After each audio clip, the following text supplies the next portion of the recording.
कि आज 76वें जन्म दिवस के उपलक्ष्य में बहुत ही सुंदर कार्यक्रम चल रहा है। यज्ञोपरांत कार्यक्रम चल रहा है, जिस मंच को बड़ी ही कुशलता से चला रहे हैं बड़े अनुभवी जो आचार्य सत्येंद्र पाल आर्य जी, हमारे प्रेरक और पिता तुल। मैं सभी आर्य बंधुओं का और हमारे महेश आर्य जी मास्टर जी का तो संबंध है, लेकिन मेरा भी बड़ा प्यारा गहरा संबंध है महेश आर्य जी से। तो मैं सभी आर्य बंधुओं के सामने, नौजवान साथियों के सामने थोड़ी सी बात आपके बीच में रखता हूं, बस ध्यान देकर के सुनेंगे। संगीत की तरफ आकर्षित हो जाता है व्यक्ति, लेकिन गद्य शैली से जुड़ना पड़ता है। अधिक समय न लेते हुए थोड़ी सी चर्चाएं में एक संवाद के माध्यम से रखना चाहता हूं। हमारे परिवार कैसे होने चाहिए, वैदिक संस्कृति हमारी कैसी थी, जरा इसे ध्यान देकर के सुनेंगे तो बड़ा अच्छा लगेगा। कहते हैं कि एक बार देव ऋषि नारद भ्रमण करते हुए महाराजा युधिष्ठिर के पास पहुंच जाते हैं। और नारद एक उपाधि होती है, जैसे आचार्य उपाधि होती है, शास्त्रीय उपाधि होती है, उपाध्याय उपाधि होती है, ऐसे ब्राह्मण उपाधि होती है, ऐसी नारद भी एक उपाधि होती थी।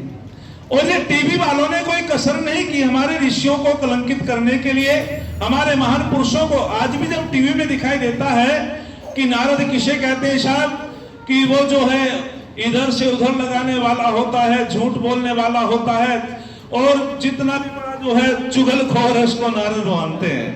लेकिन याद रखना, हमारा कोई व्यक्ति प्रतिक्रिया नहीं करता। इस संसार के अंदर यदि देव ऋषि की उपाधि मिली तो दो को मिली। देव ऋषि बहुत हुए, महर्षि बहुत हुए, लेकिन देव ऋषि संसार के अंदर दो हुए। देव ऋषि नारद हुए और देव ऋषि बृहस्पति हुए, और जिसमें दिव्य गुण थे, अर्थात दिव्यता से उनको जो चारों वेदों की नादों को गुंजा देता था, चारों वेदों का प्रकांड पंडित होता था, उसको नारद की उपाधि मिलती थी। तो संसार के अंदर वो नारद तो देव ऋषि से सम्मानित किया गया। तो वो देव ऋषि नारद महाराज युधिष्ठिर के पास पहुंच जाते हैं। बस समय के अंतर्गत अपनी बातें रखता हूं और उनसे जाकर के पूछते हैं।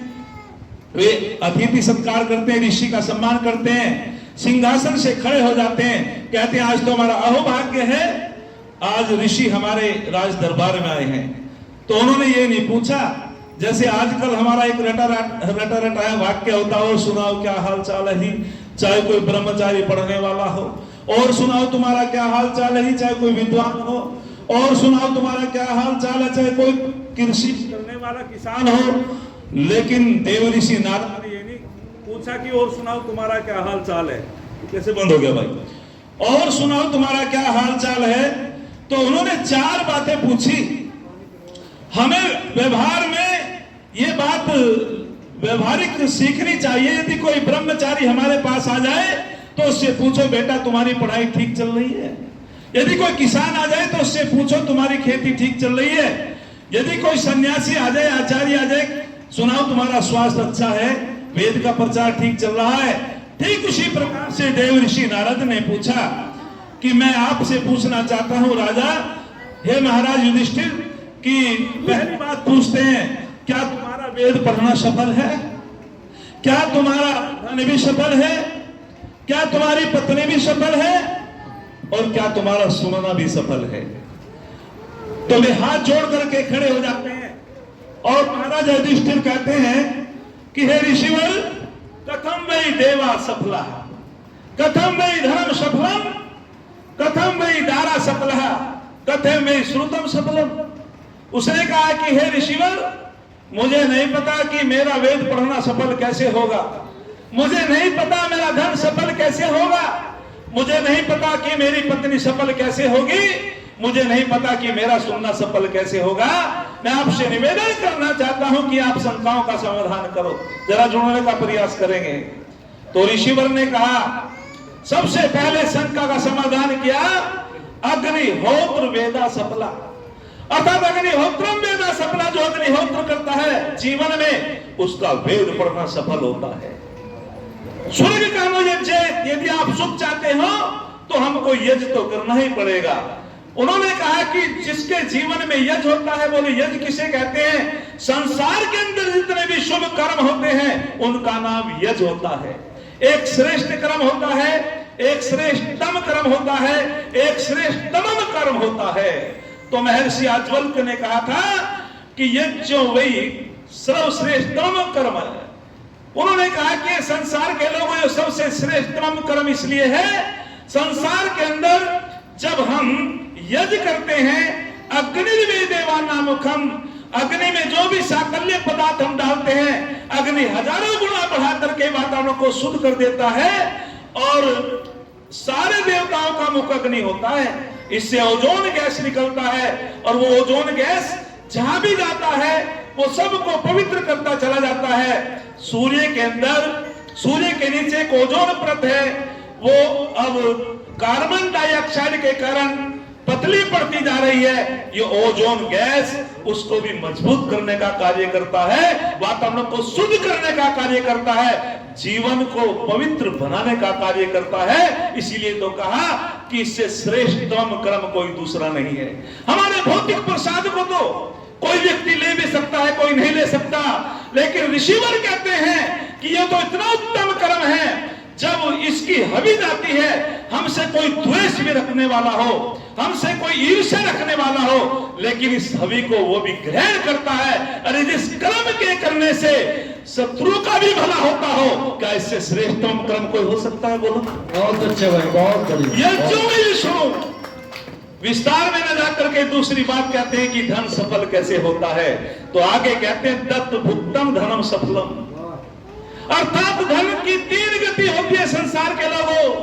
प्रथम गति दान है, दूसरी उसका ठीक उपभोग करना, और जो दान भी नहीं करता उसका उपभोग ठीक प्रकार से नहीं करता, तो तीसरी गति बड़ी भयंकर होती है, फिर विनाश की तरफ जाता है व्यक्ति।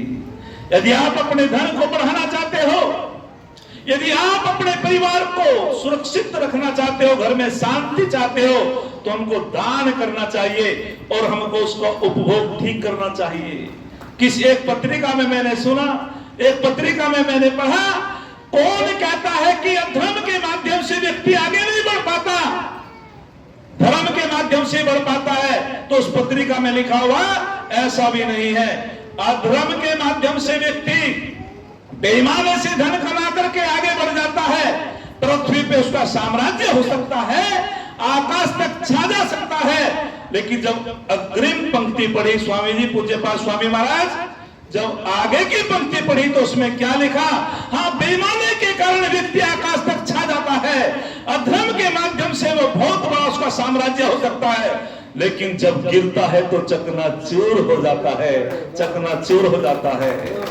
और जो धर्म के माध्यम से धन कमाया जाता है वो इसमें स्थायित्व होता है। गुरुजी आगे बहुत सुंदर बात कही कि पत्नी किसकी सफल होगी, तो वे कहते हैं रतई वही पुत्र हजारा सपना, अर्थात विवाह संस्कार के बाद में यदि पति पत्नी के संतान उत्पन्न नहीं होती तो उसकी पत्नी सफल नहीं होती। मम पुत्रो शत्रु होनो दुहिता विराट है।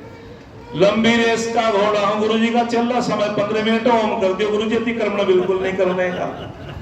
क्यों कभी ऐसा ना हो जा भाई, आप और एक बात आपको उठने नहीं दूंगा, आप विचलित भी नहीं होंगे।